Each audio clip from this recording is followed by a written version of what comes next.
आजकल आपने कहते हुए सुना होगा कि भलाई का जमाना ही नहीं रहा। लेकिन गुरुदेव कहते हैं कि भलाई की शक्ति कभी मर नहीं सकती।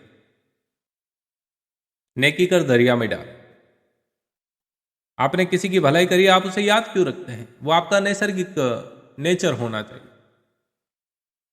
आपकी आदत ऐसी होनी चाहिए कि किसी को दुख में देखकर दुखी हो जाए।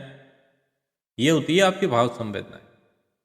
आज के प्रसंग की शुरुआत करें उससे पहले माँ आदिशक्ति वेद माता और परम पूज्य गुरुदेव के श्री चरणों में सशत वंदन करते हुए गुरु सत्ता की दिव्य उपस्थिति में आइए साथियों माँ गायत्री के महामंत्र का उच्चारण करेंगे। ओम भूर्भुवः स्वः तत्सवितुर्वरेण्यं भर्गो देवस्य धीमहि धियो यो नः प्रचोदयात्। प्रिय सज्जनों, परम पूज्य गुरुदेव बतलाते हैं कि यह नहीं सोच लेना चाहिए कि व्यक्ति में सच्चाई, नेकी, महानता, उदारता, दया, सेवा, सदाचार, ये जो सत्प्रवृत्तियां हैं और इन सत्प्रवृत्तियों के साथ साथ धैर्य, साहस, पुरुषार्थ, शौर्य, ये जो सद्गुण हैं इनकी कमी हो गई है। ये कभी नहीं होना चाहिए, ऐसा कभी हमें सोचना भी नहीं चाहिए। मनुष्य की आत्मा में जो श्रेष्ठता है वह कभी मर नहीं सकती, जो प्रकाश है वह कभी बुझ नहीं सकता। इसलिए पूर्ण रूप से कोई व्यक्ति या समाज बुरा नहीं हो सकता।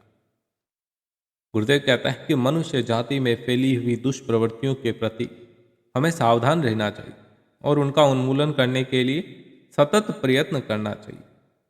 साथ ही जहाँ सत्प्रवृत्तियों के अंकुर जम रहे हैं उन्हें सींचने, खाद लगाने, रखवाली करने का प्रयत्न हमें करना चाहिए।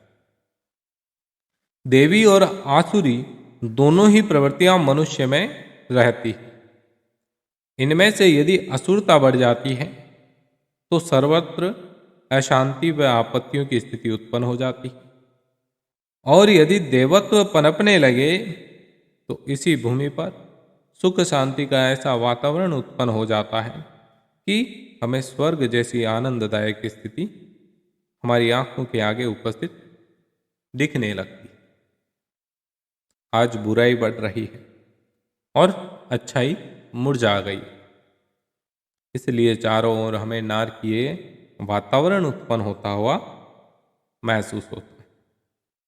इसे बदलने का प्रयत्न किया जाए, बढ़ी हुई असुरता को मिटाने और बीज रूप से सर्वत्र प्रस्तुत अच्छाई को सींचने का प्रयत्न किया जाए तो युग ही बदल सकता है। गुरुदेव कहा करते थे कि आप समाज को बदलने का इतना झंझट मत उठाओ, समाज तो अपने आप बदल जाएगा। आप तो बस इतना झंझट कर लो कि अपने आप को बदल लो, अपनी कमियों को दूर कर लो, अच्छाइयों को अपने अंदर भर लो, फिर देखो क्या चमत्कार होता है। फिर देखो अपनी आंखों के सामने कैसे समाज बदलता है। लेकिन भैया समस्या उल्टी है, व्यक्ति अपने आप को बदलना नहीं चाहता, अपने सामने वाले को बदलना चाहता। ये बड़ी समस्या। परिवार के सदस्यों को बदलना चाहता है, स्वयं नहीं बदलता है। ठीक उसी प्रकार से गली मोहल्ले में, अपने मोहल्ले में, अपने गांव में लोगों को बदलना चाहता है लेकिन खुद नहीं बदलता। अपने आचार विचार को स्वयं बदलिए, फिर देखिए परिस्थितियां कैसे बदलती है, लोग आपके अनुसरण में कैसे आते हैं, ये आप खुद देखना। लेकिन पहले गुरुदेव की कही हुई बात को फॉलो तो करो, उसको अमल में तो लाओ, उसके बाद नतीजा देखते हैं।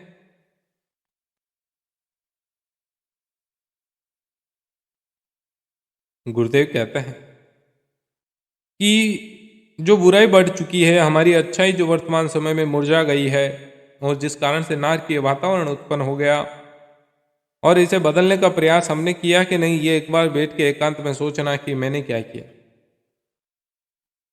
बढ़ी हुई असुरता को मिटाने और बीज रूप से सर्वत्र प्रस्तुत अच्छाई को सींचने का प्रयत्न किया जाना चाहिए, जो युग ही बदल सकता है। हमें इसी पर विचार करना और यही सब करने के लिए उठ खड़ा होना चाहिए।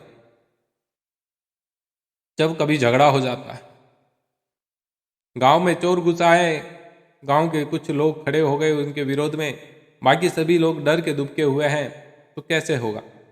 यही अगर सारा का सारा गांव उनके विरोध में आके खड़ा हो जाता है तो चोर क्या कर पाएंगे। बात को जरा अमल कर। मित्रों, उम्मीद करूंगा कि प्रसंग आपको बहुत अच्छा लगा होगा, और प्रसंग यदि पसंद आ रहे हैं, अच्छे लग रहे हैं, तो अपनी भाव संवेदनाओं को नीचे कमेंट बॉक्स में अवश्य प्रकट करें और परम पूज्य गुरुदेव का स्मरण करते हुए जय श्री राम अवश्य लिखें।